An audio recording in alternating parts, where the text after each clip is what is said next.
New signs of a fall surge and perhaps an even more painful winter as coronavirus cases soar in the U.S.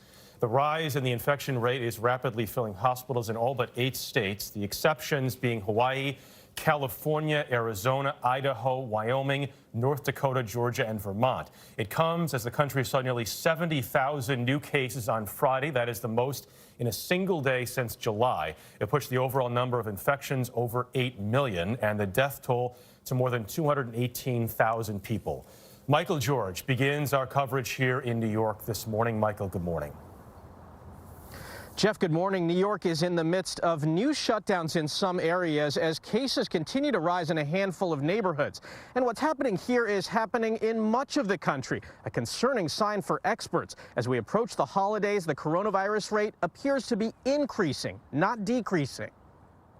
In Wisconsin, 1 in every 4 coronavirus tests are coming back positive. Residents are asked to avoid gatherings, even political gatherings. We're here to call on President Trump to cancel his campaign rally on Saturday.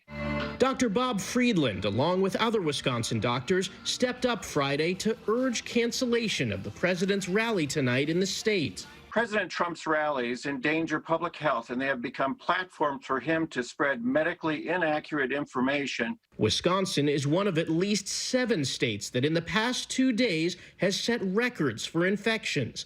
And there's no mystery about what's causing case numbers to rise. Retirement parties, birthday parties, baby showers, weddings, all of those things. In Kansas City, 8 area hospitals have had to turn away patients this week. In New Mexico, a second straight day of record-breaking cases Friday and hospitalizations. We're not succeeding at combating the virus. This is the most serious emergency that New Mexico has ever faced.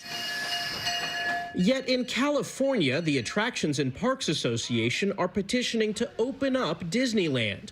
But the governor is not swayed. We don't anticipate in the immediate term any of these larger theme parks opening until we see more stability. And the push for Halloween as usual got pushed back in Salem, Massachusetts. There are no bands, there are no DJs, there are no fireworks. There's not the typical array of activities you would see on Halloween. But nearly 8 months into the pandemic and facing a worsening COVID crisis, there's still no unified response on what to do.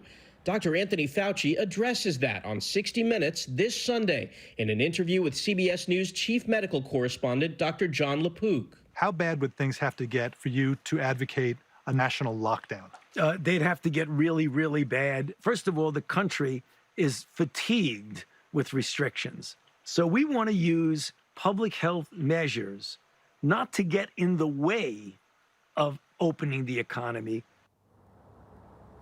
Earlier in the week, Dr. Fauci told CBS News he believes a vaccine could become widely available by April.